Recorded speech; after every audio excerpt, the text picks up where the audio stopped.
नमस्कार, आप देख रहे हैं अपने उत्तराखंड में हूं आपके साथ संदीप तिवारी।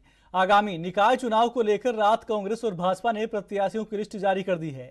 वहीं लिस्ट जारी होते ही सभी उम्मीदवार अपनी अपनी तैयारियों में जुट चुके हैं। प्रदेश कांग्रेस उपाध्यक्ष मथुरा दत्त जोशी ने कहा कि उनके सभी कैंडिडेट जिसको उन्होंने उम्मीदवार के रूप में घोषित किया है वह अपने अपने वार्ड से जिताऊ कैंडिडेट हैं। आगे उन्होंने कहा कि इस बार कांग्रेस बीजेपी को शिकस्त देने में कामयाब रहेगी।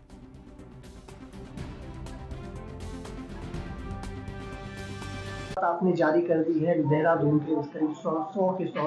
आपको क्या लगता है 90 के भाजपा से किस प्रकार से आप अपना कंपेयर करते हैं, कहां पर देखते हैं? देखिए, भाजपा से तो हमारा कंपैरिजन कभी नहीं हो सकता है। भाजपा, हम गांधीवादी विचारधारा के लोग हैं, हम लोकतांत्रिक समाजवाद की बात करते हैं और भाजपा गौड़सेवाद की बात करती है, तो उससे हमारा कभी कंपैरिजन नहीं हो सकता। कांग्रेस पार्टी का अपना इतिहास है, 150 साल पुराना इतिहास है। स्वतंत्रता की लड़ाई हमने लड़ी है और हमने इस देश को आज़ाद कराने में भूमिका रही है हमारी पार्टी की, और हमने इस देश में लोकतंत्र स्थापित करने का काम किया है और इस देश को आगे बढ़ाने का काम किया है। और जहां तक आपने कहा है कि हमने प्रत्याशियों की घोषणा लगभग हमारी पूर्ण हो चुकी है और मेयर में 3-4 पद हमारे भी खाली हैं, उनको हम आज घोषित करेंगे। बाकी हमने जितने भी हमारे नगर पालिका और नगर पंचायतों के थे और इवन वार्ड तक के उम्मीदवारों की घोषणा कांग्रेस। प्रदेश भर में निकाय चुनाव का चुनावी रंग जमने लगा है और चुनाव को लेकर प्रत्याशियों में उत्साह दिखाई दे रहा है। अगर अल्मोड़ा नगर निगम के चुनाव की बात करें तो अल्मोड़ा 40 वार्डों व 1 मेयर पद के लिए चुनावी शंखनाद हो चुका है। वर्तमान अल्मोड़ा नगर निगम में करीब 26,000 मतदाता हैं। निगम में 40 वार्ड हैं जिसके लिए 186 नामांकन पत्र बिक चुके हैं। वहीं मेयर पद के 10 उम्मीदवारों द्वारा नामांकन पत्र खरीदे गए हैं।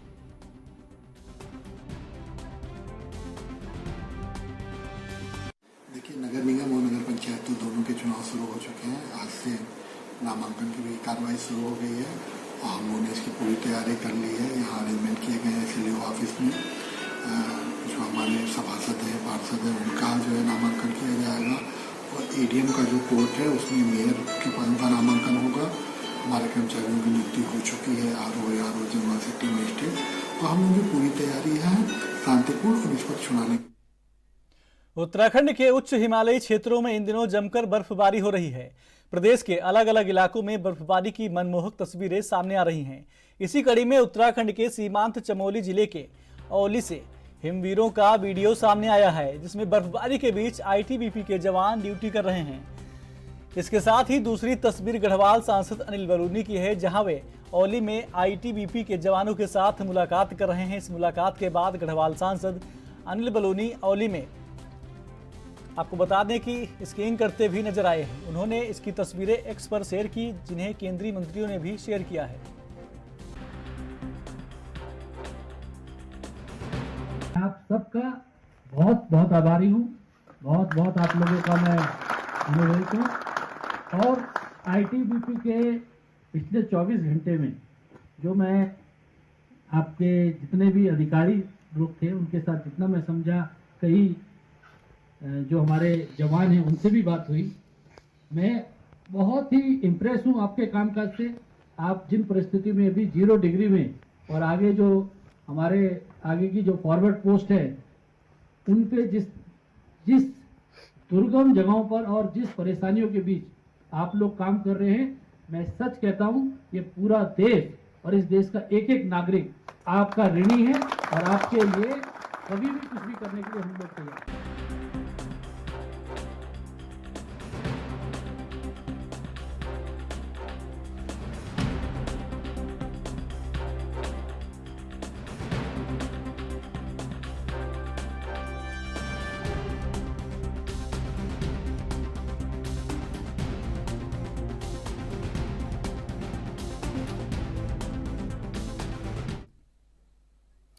पूर्व प्रधानमंत्री डॉक्टर मनमोहन सिंह के निधन के बाद कांग्रेस ने पूर्व PM मनमोहन को लेकर सरकार से एक मांग की है।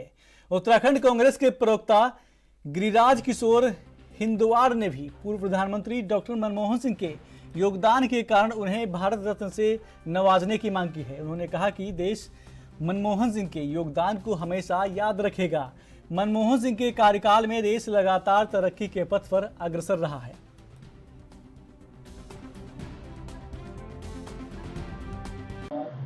डॉक्टर मनमोहन सिंह को भारत रत्न देने की मांग की जा रही है, इस पर क्या कहना है? निश्चित रूप से डॉक्टर मनमोहन सिंह एक ऐसे प्रधानमंत्री के रूप में वाकई हिंदुस्तान में रहे। निश्चित रूप से उनका जो कार्यकाल है वो अपने आप में एक अमिट छाप छोड़ता है। डॉक्टर मनमोहन सिंह एक बहुत बड़े अर्थशास्त्री थे। अपने आप में आप उनका जो कार्यकाल अगर देखते हैं वाकई तो 11, 12, 13 लगभग विश्व में मंदी थी, लेकिन हिंदुस्तान की इकोनॉमी को मंदी नहीं छू पाई। उसके मूल में जो कारण था वो डॉक्टर मनमोहन सिंह थे। तो निश्चित रूप से इतना बड़ा औरा लिए हुए और आज अगर कांग्रेस पार्टी की लीडरशिप जो है, केंद्रीय लीडरशिप अगर वाकई और एक कार्यकर्ता अगर ये मांग करता है कि उनको भारत रत्न मिलना चाहिए, तो निश्चित रूप से भारत रत्न के लिए वो कैपेबल है, पूरी तरह से डिजर्व करते हैं। वो ऐसी पर्सनैलिटी थे और बहुआयामी व्यक्तित्व के वो धनी थे, ये निश्चित है। इस वजह से कांग्रेस पार्टी मांग करेगी। सरकार के बीच में अगर ये बात जा रही है, रखी जा रही है, तो निश्चित रूप से उसके पीछे मूल में जो कारण है वो डिजर्व करते हैं भारत। हरिद्वार के मानव कल्याण आश्रम में गुलदार घुस जाने से अफरा तफरी मच गई। जंगल से निकलकर गुलदार आश्रम के पीछे वाले हिस्से में जाकर छुप गया। गुलदार घुसने की जानकारी वन विभाग को दी गई। मौके पर पहुंची वन विभाग की टीम ने करीब 6 घंटे की मशक्कत के बाद गुलदार का रेस्क्यू किया। गुलदार के अंदर छिपे होने के कारण विभागीय टीम को उसे ट्रैंकुलाइज करने में काफी मशक्कत करनी पड़ी। हालांकि ट्रैंकुलाइज करने के बाद गुलदार का सफल रेस्क्यू किया जा सका। रेस्क्यू सेंटर में गुलदार के इलाज के बाद उसे जंगल में छोड़ा जाएगा। हमें सूचना मिली थी लगभग 6:30 बजे के आसपास कि आश्रम में, यहाँ पर कनखल में मानव कल्याण आश्रम नाम से, इसमें गुलदार के पहुँचने की सूचना मिली थी। तो उसके चलते सबसे पहले यहाँ पर वन क्षेत्राधिकारी हरिद्वार ने अपनी टीम को साथ लेकर के यहाँ पर मौका मुआयना किया और निरीक्षण करने के बाद इनको पता चला कि वास्तव में गुलदार यहाँ पर बाथरूम के पास एक ऊपर जो परछत्ती होती है उसमें वो गुलदार एक फंसा हुआ है, वहाँ पर वो छुप करके बैठ गया था। तो उसके बाद हमने आज उसको अभी यहाँ पर ट्रैंकुलाइज करवाया है। डॉक्टर अमित ध्यानी जो हमारे सीनियर वेटनेरियन हैं, उनकी मदद से उन्होंने यहाँ पर ट्रैंकुलाइज किया और उसको सेफली यहाँ से रेस्क्यू कर लिया है।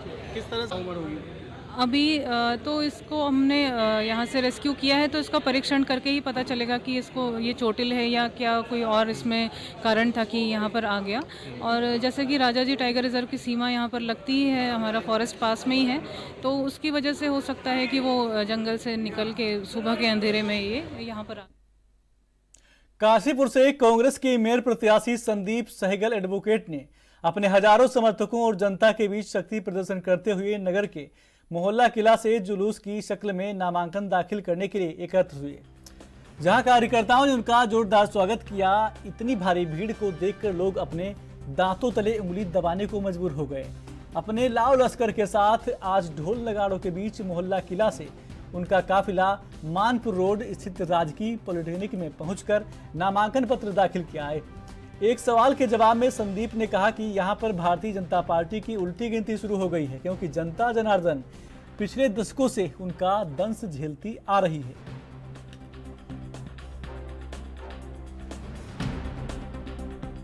पार्टी ने इस बार कांग्रेस को वॉकओवर दे दिया। भारतीय जनता पार्टी चाहती है कि इस बार विकास की सोच रखने वाला व्यक्ति, समस्त जातियों और धर्मों को एक समान लेकर चलने वाला व्यक्ति, काशीपुर के उत्थान करने वाला व्यक्ति को आगे बढ़ाया जाए। ये काशीपुर की जनता के लिए भारतीय जनता पार्टी ने बहुत बड़ा आभार व्यक्त किया है कि उनके सामने उनके पास कोई कैंडिडेट नहीं है। आप और हम इस बार काशीपुर की लड़ाई काशीपुर स्वयं लड़ रही है ये चुनाव। आप और हम 25 तारीख को भारी मतों से चुनाव जीतकर 26 तारीख को गणतंत्र दिवस पर झंडा फहराकर काशीपुर के विकास की बात और काशीपुर के उत्थान की बात आप और हम सब मिलकर करेंगे। अब कहीं ना कहीं जिस तरीके से अपार जनसमूह जो है आपके नामांकन में उमड़ा है, कितना खुश हैं और क्या कहना चाहेंगे? मैंने अभी ये कहा कि मैं बहुत उत्साह हूँ और परमपिता परमात्मा से और काशीपुर की सम्मानित जनता से और यहाँ पर जितना अपार जनसमूह है उन सब का बहुत बहुत आभार व्यक्त करता हूँ। और फिर से कहता हूँ कि ये चुनाव मैं नहीं लड़ रहा, ये चुनाव आप सब लड़ रहे हैं। ये चुनाव काशीपुर की जनता लड़ रही है।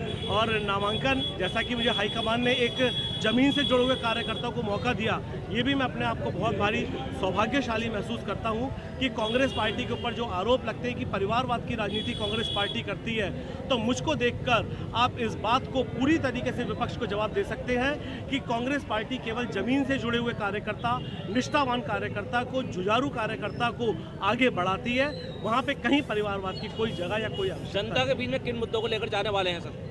जनता के बीच में तो बहुत सारे मुद्दे हैं। पिछले 15 साल में काशीपुर जो पिछड़ गया, काशीपुर तहसील जब स्वर्गीय नरेंद्र तिवारी जी की तहसील थी तो सबसे बड़ी तहसील काशीपुर हुआ करती थी, आज सबसे छोटी तहसील काशीपुर है। 2% दाखिल खारिज शुल्क से, क्योंकि पुष्कर सिंह धामी की सरकार ने सड़क रेटों को 1% से 1000, 10,000, 100 गुना तक बढ़ा दिया, जो 2% का दाखिल खारिज का इफेक्ट काशीपुर नगर निगम में पड़ता है। जो भी सर्किट रेट की वैल्यूशन, गवर्नमेंट वैल्यूशन आती है, 2% दाखिल खारिज देना पड़ता है। सबसे पहले जीतने के उपरांत हम नगर निगम में जो बैठक होगी उसमें सबसे पहला प्रस्ताव अधिकतम शुल्क 2% दाखिल खारिज शुल्क कैसे कम हो, इसके ऊपर अधिकतम शुल्क करने के लिए प्रस्ताव पास किया जाएगा। दूसरा मुद्दा जो भ्रष्टाचार से युक्त मकानों का सर्वे कराया जा रहा है, उन मकानों के सर्वों को भ्रष्टाचार से युक्त सर्वे है, जीतने के उपरांत हम भ्रष्टाचार मुक्त सर्वे कराएंगे। एक्चुअल जो ग्राउंड रिपोर्ट होगी उसी के आधार पर नगर निगम में हाउस टैक्स निर्धारित किया जाएगा। समस्याओं को यदि मैं गिनाने चलूंगा तो नालियों की समस्या, जल भराव की समस्या, तीसरी समस्या ई रिक्शा की बहुत है। ई रिक्शाओं के साथ बैठकर, ई रिक्शा वालों के साथ बैठकर कि उनका रोजगार भी इफेक्टिव ना हो, उन लोगों के साथ बैठकर उनका रूट डाइवर्जन प्लान बनाया जाएगा कि सभी लोग जाम की व्यवस्था ना फैले, व्यवस्था फैले। गड्ढों को मुक्त कराया जाएगा। गिरिताल गंदगी से भरा हुआ है वो, क्योंकि वो मेरे घर के सामने है। और जब कभी आप सफाई की बात करते हैं तो एक तरफ माँ चामुंडा मैया विराजमान है, एक तरफ माँ महिषासुरमर्दिनी विराजमान है और बीच में गंदगी का ढेर गिरिताल है। तो गणतंत्र दिवस पर झंडा फहराने के उपरांत आप और हम मिलकर सबसे पहले शुरुआत गिरिताल की सफाई से करें। माननीय प्रदेश के जितने मुखिया हैं, लीडर हैं, मैं उनका धन्यवाद देता हूं कि आज काशीपुर नगर निगम मेयर पद के अधिकृत प्रत्याशी हमारे बड़े भाई और जो एक प्रतिष्ठित और विद्वान पढ़े लिखे LLB माननीय संदीप सहगल जी को टिकट दिया है। काशीपुर की जनता, हिंदू, मुस्लिम, सिख, ईसाई आपस में भाई भाई अगर कोई पैगाम देने का काम करता है तो उसका नाम है संदीप सहगल और वो पार्टी है कांग्रेस पार्टी। आज की तारीख में संदीप सहगल का प्रत्याशी घोषित होने से ही कांग्रेस वो भारतीय जनता पार्टी के छक्के छूट गए हैं। अब उन्हें ढूंढने से भी प्रत्याशी नहीं मिल रहा है। कांग्रेस पार्टी एक दमदार मजबूत है और भारतीय जनता पार्टी खत्म हो गई है, उसमें प्रत्याशी नहीं है कोई भी आज के साथ। खबरें और भी हैं, छोटा सा ब्रेक।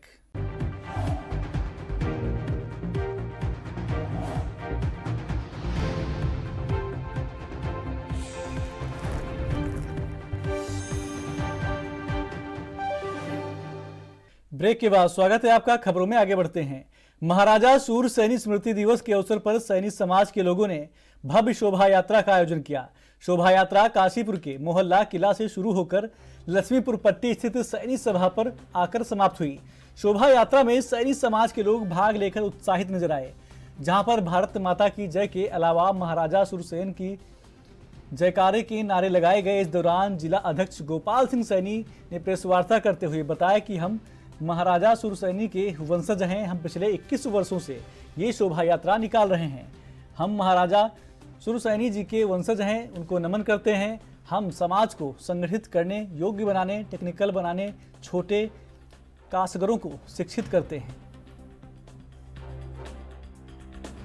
जिला अध्यक्ष सैनी सभा उधम सिंह नगर। सबसे पहले मैं अपने मीडिया प्रभारी का बड़ा आभारी हूँ, जो दूध का दूध और पानी का पानी स्पष्ट रूप से दिखाते हैं। उसी क्रम में आज आप लोगों ने हमारे पास आकर अपनी बात को प्रदर्शित करने की दृष्टि से यहाँ उपस्थित हुए। मैं आपका बहुत आभार व्यक्त करता हूँ। हम महाराजा सूरसेन जी के वंशज हैं। भगवान राम के बेटे भाई भरत के बेटे से जो शत्रुघ्न के बेटे से जो हमारी पैदावारी हुई, जो इन लोगों के बीच हम लोग बने पले, उन्हीं के वंशज से हम भगवान राम के वंशज कहलाते हैं। और अन्य के नामों से जाने जाते हैं, सैनी, मौर्य, शाक्य, कुशवा आदि के नामों से हम जाने जाते हैं। हम लोग यहाँ महाराजा सूरसेन जी की शोभा यात्रा पिछले 21 वर्षों से निकाल रहे हैं। ये हमारा 21वां वर्ष है। हम महाराजा सूरसेन जी जो हमारे पूर्वज हैं उनको नमन करते हैं और समाज को इकट्ठा करने, संगठित करने, योग्य बनाने, टेक्निकल बनाने, जैसा जो लोग हमारे कुटीर उद्योग, जो छोटे काश्तकार हैं उनको कुटीर उद्योग में लाने के लिए, उन्हें शिक्षित करने के लिए हमने विभिन्न प्रकार की इकाइयों को किया है। इसमें हमारे साथ रुद्रपुर, गदरपुर, बन्नाखेड़ा, जसपुर आदि से लोग आ रहे हैं। रुद्रपुर से 3 बसें, गदरपुर से 2 बसें, तो जसपुर से भी लोग अपने वाहनों से और साधनों से आए हैं। हम लोग पूरे जितना भी हमारा काशीपुर जिला उधम सिंह नगर का क्षेत्र है, हम सब लोग अधिकांश सैनी, मौर्य, शाक्य, कुशवा मिलकर हम इस संगठन को चलाते हैं। यह संगठन देश के लिए, राष्ट्र के लिए एकता को जोड़ने की दृष्टि से हम चलाते हैं। हम लोग अपने को जब हम संगठित होंगे तो निश्चित तरीके से राजनीति में भी अपना हक मांगेंगे। जितनी भागीदारी होगी उतना भी हमारा हक होगा। इस दृष्टि से भी हम लोग संगठित करते हैं। और हमारे बीच में हमारे नौजवान पढ़कर काशीपुर में कम से कम 5-7 डॉक्टर, 3-4 जेई और आर्किटेक्ट वगैरह भी बन गए हैं। तो ये हमारे संगठन की पहचान है। आप लोग हमारे बीच में आए। आज हम महाराज जी सूरसेन जी के लिए मैं जोर से नारे लगाऊंगा, मेरे साथी भी से लगाएंगे, महाराजा सूरसेनी, महाराजा सूरसेनी, महाराजा सूरसेनी, सैनी समाज, सैनी समाज, सैनी मौर्य शाक्य। खटीमा नगर पालिका परिषद के अध्यक्ष पद के प्रत्याशी उमेश राठौर उर्फ बॉबी राठौर ने रिटर्निंग एसडीएम के समक्ष अपना नामांकन कराया, जहां उनके साथ कांग्रेस विधायक, उपनेता प्रतिपक्ष भुवन चंद्र कापड़ी और आपको बता दें कि नानक मत्ता विधायक गोपाल सिंह राणा भी मौजूद रहे। आपको बता दें कि बॉबी राठौर कांग्रेस के वरिष्ठ नेता और कांग्रेस प्रदेश कार्यकारिणी के सदस्य हैं। राठौर रविवार को एक जुलूस की शक्ल में भारी कार्यकर्ताओं और समर्थकों के साथ आतिशबाजी करते हुए तहसील परिसर पहुंचे। इस दौरान उत्साहित कांग्रेसी कार्यकर्ताओं ने ढोल नगाड़ों के साथ आतिशबाजी करते हुए जमकर खुशी का इजहार किया और अपने प्रत्याशी के पक्ष में नारेबाजी की।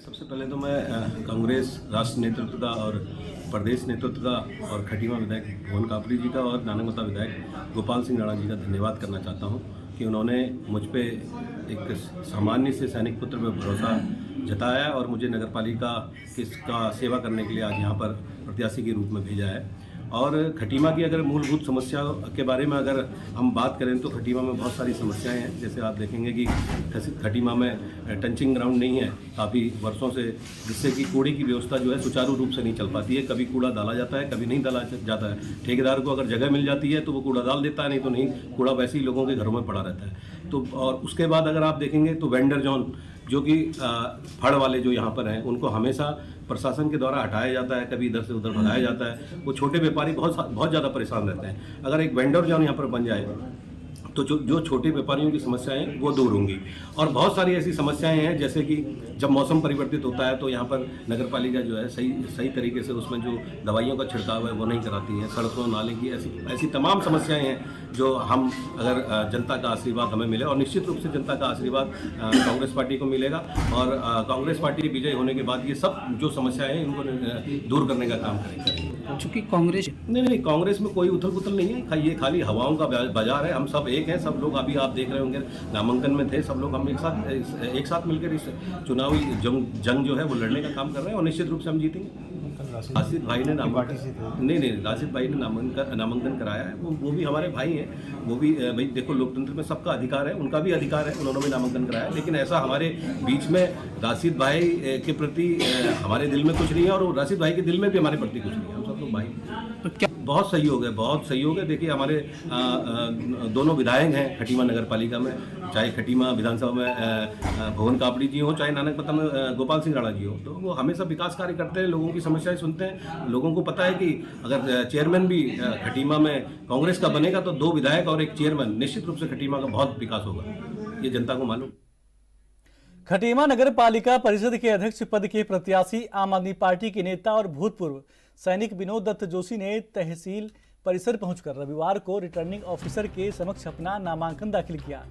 आपको बता दें कि खटीमा खेतल संडा निवासी विनोद जोशी आम आदमी पार्टी के प्रत्याशी एक भूतपूर्व सैनिक हैं तथा आम आदमी पार्टी के वरिष्ठ नेता हैं, जिन पर आम आदमी पार्टी के शीर्ष नेतृत्व ने विश्वास जताते हुए खटीमा नगर पालिका में अध्यक्ष पद का प्रत्याशी बनाया है। वहीं जोशी सैकड़ों की संख्या में अपने कार्यकर्ताओं तथा समर्थकों के साथ तहसील परिसर पहुंचे, जहां उन्होंने रिटर्निंग ऑफिसर के समक्ष अपना नामांकन पत्र दाखिल किया।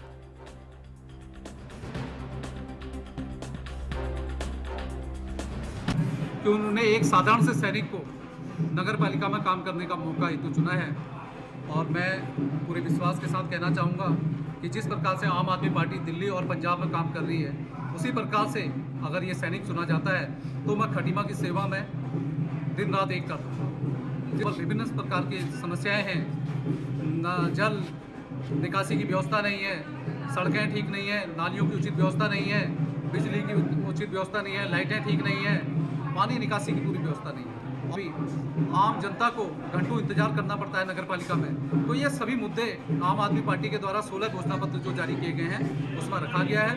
हमने 16 कारण किया, हमने आम जनता से लेकर के व्यापारियों से लेकर के सभी वर्गों का ध्यान रखते हुए 16 घोषणाएं की हैं, और अगर खटीमा की जनता द्वारा मुझे आशीर्वाद मिलता है तो निश्चित रूप से ये सारी घोषणाएं हमारे द्वारा की जाएंगी।